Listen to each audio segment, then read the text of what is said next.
constant chain reaction, but it's a spiraling reaction.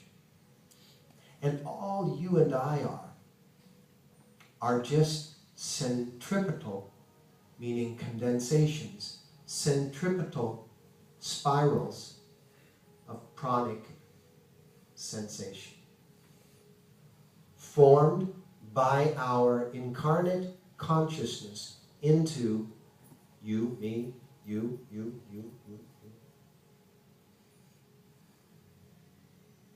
who dip into the physical on occasion and come out of it. Dip into the physical and come out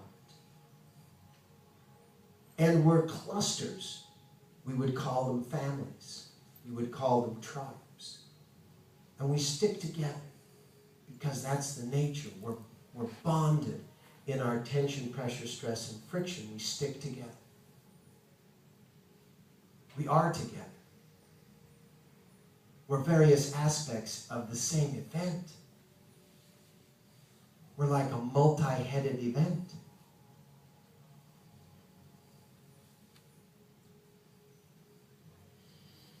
So this has taken place in countless locations across the infinite nothing.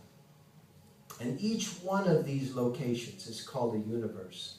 And universe just means one sound. Began with one sound. That's all it means.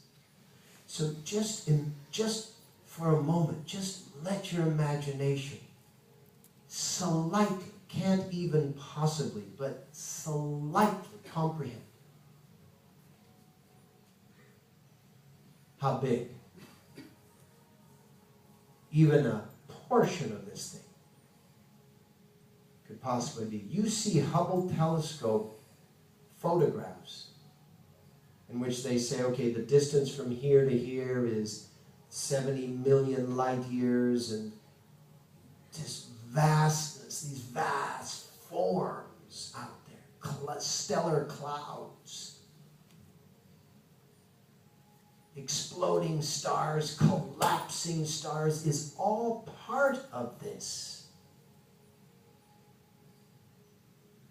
And you are just an observing point.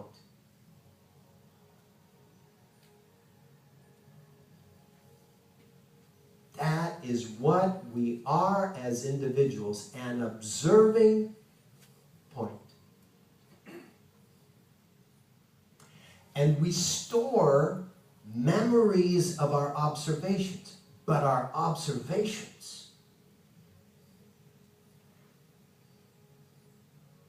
are just concentrations of prana, life force. And these observations, through all of our sensations, produce what we appear to have as reality. And then we memorize this reality. We layer the memories of this reality. Layers. Uncountable layers. Millions, billions, trillions, quadrillions, quintillions, sextillions, septillions, octillions, novillions, decillions. I mean, so many zeros that they do to the such and such power. But even that doesn't account for all of the layers of the filters through which you're observing. And we cross-pollinate layers. And that's what ultimately produces this. And this isn't us. This is an occupied territory.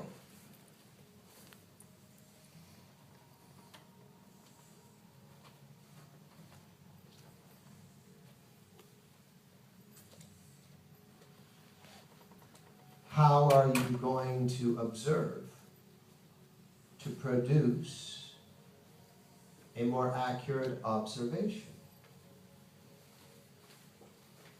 Now, where did it all come from? All came from nothing. That's what gu means. Gu means nothing. Ru means something. A guru is someone who explains how the heck it all took place. And even that's an impossibility.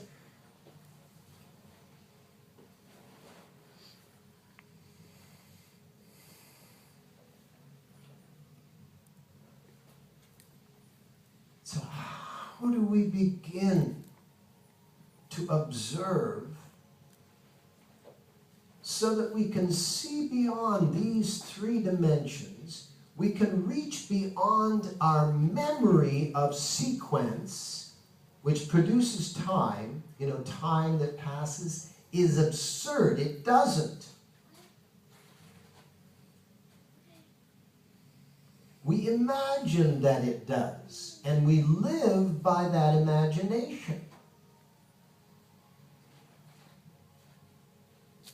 How can we reach beyond this fabricated memory that is taking place through both imagining the past, imagining the present, and imagining the future, and break the spell of five senses that we're trapped in this vessel that only measure three dimensions and memorize a fourth called time?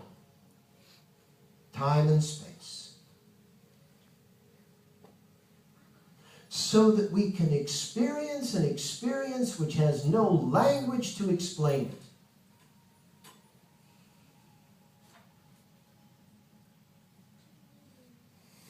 Which is the merging of multiple experiences.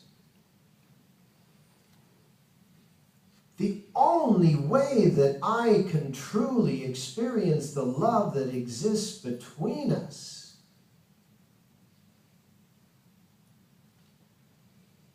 is to experience you and me as one. One experience. Not me